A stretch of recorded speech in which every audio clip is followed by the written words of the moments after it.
dengan nomor NIM 11/2010 pada kesempatan kali ini saya akan mempresentasikan tugas praktikum struktur data model 1 yaitu array. Di sini menggunakan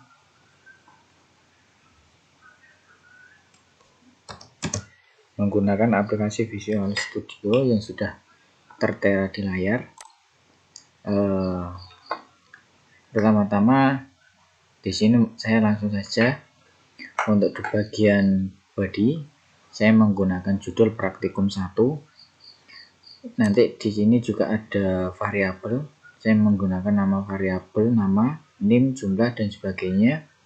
Di sini juga ada variabel nama matkul dengan menggunakan di sini nama matkul sampai dengan total akan terjadi dengan kerulangan dengan variabel i sama dengan 0.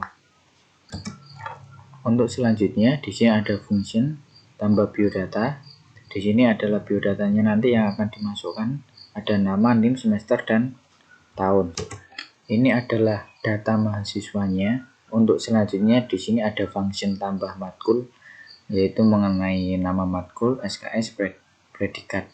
Di sini function untuk mapelnya. Kalau di sini adalah data siswanya, di sini adalah nilainya.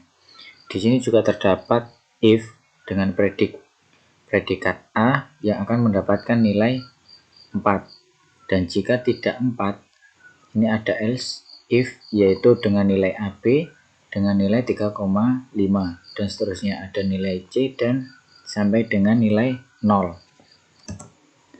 Untuk bagian ini adalah rumusnya, jadi total sama dengan SKS dikalikan nilai. Dan selanjutnya adalah jumlah SKS ditambah dengan SKS, total nilai ditambah dengan total nilai, dan IP total nilai dibagi dengan jumlah SKS. Pada bagian ini adalah function tampil data yang akan menampilkan output yang diinputkan. Codingan tersebut berfungsi untuk menampilkan tabel data otomatis yang akan menampung hasil dari setiap nama variabel tersebut.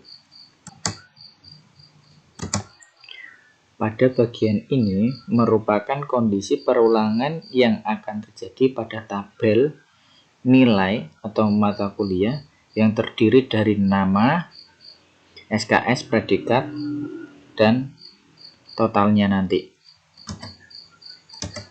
Pada bagian ini yang nantinya akan ditampilkan pada browser. Jadi di sini ada nama, NIM, semester, dan tahun ajaran. Ini nanti akan ditampilkan sebuah tabel yang mana nanti akan diisikan untuk nama, semester, dan seterusnya. Nanti akan ada tombol next. Ini untuk tampilan data mahasiswanya. Sedangkan di sini ada data mata kuliah yang isinya nanti mata kuliah, SKS, nilai. Ini adalah fungsi kita untuk memasukkan yang akan kita inputkan. Untuk hasilnya seperti ini. Ini adalah data mahasiswanya. Ini adalah data mata kuliah dan ini adalah tampilan dari keseluruhan. Di sini saya akan langsung menambahkan, semisal saya tambahkan untuk nilai matematika. Untuk SKS-nya saya buat tetap, untuk nilainya saya buat A. Lalu langsung kita tambahkan tambah data. Setelah itu baru kita tampilkan. Di sini langsung muncul tambahan. Jadi yang tadi adalah bahasa Indonesia, sedangkan untuk berikutnya adalah matematika. Jika kita menambahkan untuk pelajaran lain bahasa Inggris, untuk SKS-nya saya rubah menjadi 2, untuk nilainya saya coba menjadi nilai B. Kita tampilkan dulu, tambahkan data, baru kita tampilkan. Otomatis di sini akan tampil. Kesempatan kali ini saya akan menjelaskan modul 2, yaitu insert sort. Pada variabel angka yang ada di dalam kurung 11 sampai dengan 47 merupakan array yang akan digunakan nantinya. Konsol yang pertama berfungsi untuk menampilkan data berupa teks dengan output sebelum diinputkan beserta data angkanya. Di sini terdapat dua perulangan for, yang pertama dan ini adalah yang kedua. Arti dari perulangan yang pertama adalah melakukan perulangan i sampai banyak data yang diinputkan, kemudian tambah dengan i++. Jika data yang diinputkan, maka melakukan perulangan i sama dengan i sampai dengan 5 dengan menambahkan i++. Sedangkan for yang kedua digunakan untuk looping perbandingan data 24, 5.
menjelaskan tentang modul 3, yaitu searching. Pada bagian hard di sini adalah nama untuk penampilan menggunakan praktikum struktur data modul 3. Ini adalah namanya. Pada bagian ini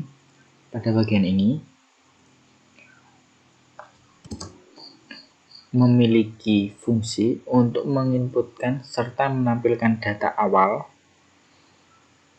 yaitu berupa angka secara acak atau random. Perhitungan data angka dimulai dari 1 sampai dengan 50 dengan data angka 1 sampai dengan 99. Pada function tampil data ini berfungsi untuk menampilkan data setelah diurutkan dari yang kecil sampai dengan yang terbesar. Untuk bagian selanjutnya adalah fungsi sort. Sort merupakan untuk mengurutkan data array. Sedangkan fungsi if adalah untuk menukar atau mengoper data. Contohnya, data yang awalnya ada di array 0, apabila memenuhi maka data tersebut yang awalnya ada di array 0 akan berpindah sebelah kanan, sedangkan data yang ada di array ke-1 akan berpindah ke sebelah kiri atau berpindah ke posisi array. Pada function linear sort di sini ada if data cari. Di sini merupakan untuk mencari data disertai dengan waktu. Untuk waktunya pakai var total waktu. Di sini ada stop dan sampai dengan start untuk waktunya sendiri. Pada bagian body di sini untuk menampilkan tombol dan keterangan pada saat menjalankan script. Untuk hasilnya adalah seperti ini, adalah aplikasinya. Ini adalah data awal sebelum diurutkan, lalu kita coba untuk mengurutkan. Ini adalah data yang sudah terurut. Kita untuk mencari data, kita langsung saja ketikkan salah satu angka yang ada di daftar ini, semisal 33. Langsung kita tampilkan datanya. Data ditemukan pada indeks ke-11. Ini adalah indeks ke-11 dengan waktu komputasi adalah 0,0020 detik. Semisal ya data yang kita cari tidak ada di antara ke-1 sampai dengan ke-50, nanti adalah seperti ini, maka data tidak ditemukan. Waktu komputasi adalah 0,00400 detik. Untuk selanjutnya adalah modul 4, yaitu adalah stick. Pada bagian ini merupakan nama-nama variabel yang akan digunakan. Keterangan new array pada variabel digunakan untuk menampung data dari masing-masing variabel yang nantinya akan terjadi perulangan. Pada function push data memiliki fungsi untuk menambahkan sebuah elemen di dalam sebuah array serta menampilkan data push.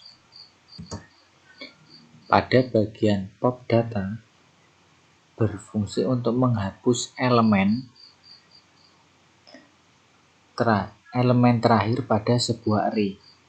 Jika data string kosong, maka fungsi pop tidak bisa mengambil data dan akan muncul peringatan string kosong.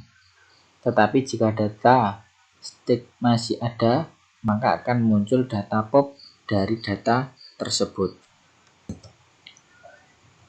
Pada function check data untuk memunculkan hasil pengecekan data tersebut. Untuk pengecekan data, apakah data tersebut masih kosong dan apakah data tersebut merupakan kalimat palindrom atau bukan. Pada bagian body, untuk menampilkan text box untuk pengisian data, tombol input untuk menginputkan datanya, tombol check untuk menampilkan keterangan, apakah data tersebut merupakan data palindrom atau bukan, serta untuk menampilkan keterangan data push dan data top kalimat palindrom. Karena untuk pengambilannya dibolak-balik pun hasilnya adalah sama, itu merupakan kalimat palindrom.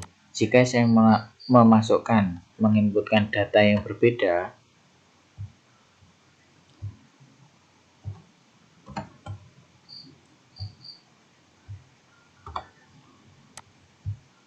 di sini saya mencoba menginputkan data yang berbeda, kemudian saya ambil datanya, saya cek data. Di sini akan muncul 1, 2, 3 bukan kalimat palindrom, karena untuk data push sendiri adalah 1, 2, 3, sedangkan data popnya adalah 3, 2, 1. Ini adalah tidak sama, maka di sini untuk cek datanya muncul kalimat bukan palindrom. Kalau di sini datanya sama 1, 1, 2, 1, di sini 1, 2, 1, maka untuk cek datanya akan berbunyi kalimat palindrom.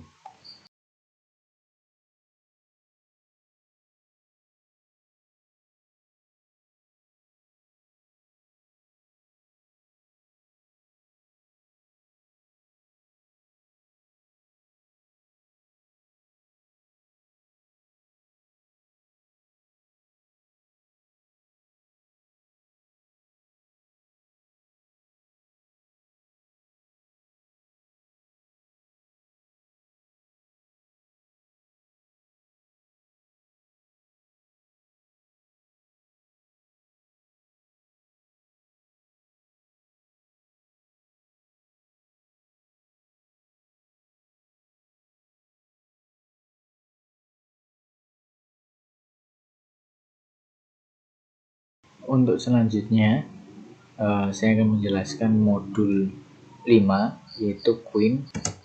Pada bagian ini merupakan nama-nama variabel yang akan digunakan.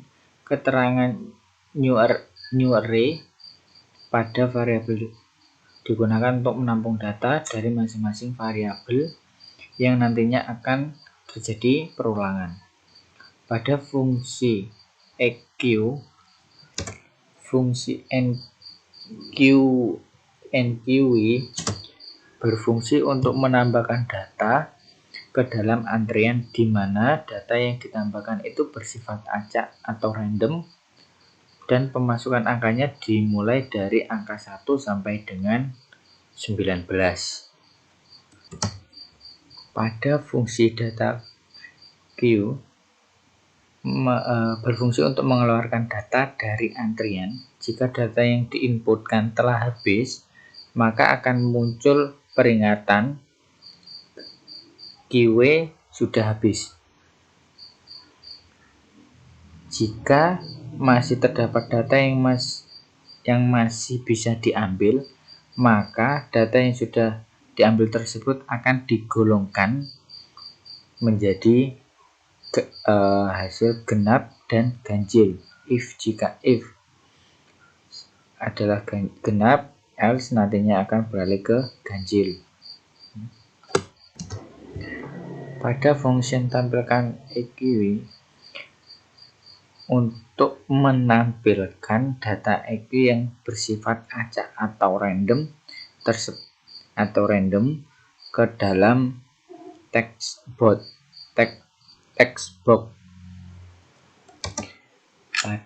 Pada bagian function jumlah, di sini untuk menjumlahkan bilangan genap dengan bilangan ganjil.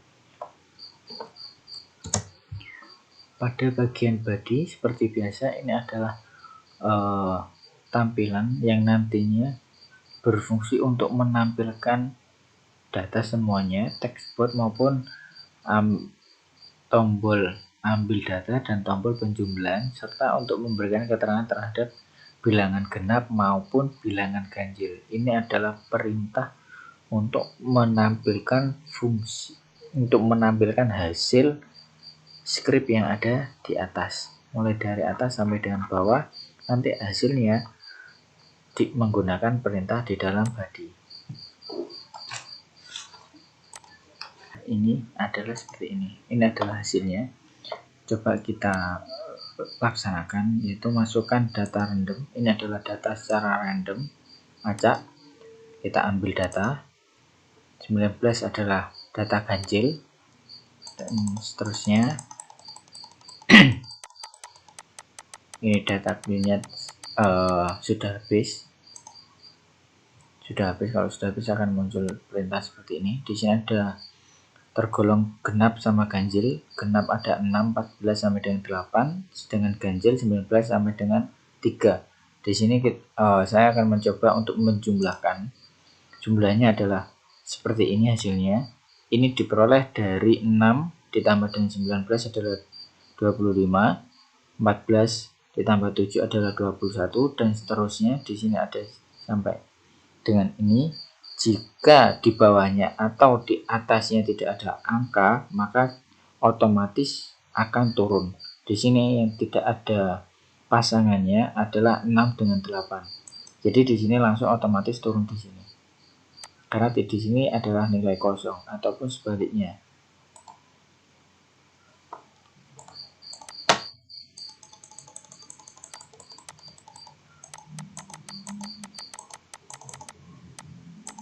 Di sini sudah tertera jelas, maka sama halnya. Jika di bawah tidak ada, maka nilai yang di atas ataupun di bawah nanti akan langsung otomatis turun. Seperti 18, 18, 10, 10, 6, 88, 66. Jika di atas dan di bawah ada angkanya, otomatis langsung menambahkan dengan sendirinya. Mungkin cukup sekian penjelasan dari saya dari modul 1 sampai dengan modul 5. Jika masih sangat banyak kekurangan yang saya lakukan, jika ada yang kurang jelas atau kurang memahami, saya mohon maaf yang sebesar-besarnya, karena di sini saya juga masih belajar. Kurang lebihnya itu dari saya. Assalamualaikum warahmatullahi wabarakatuh.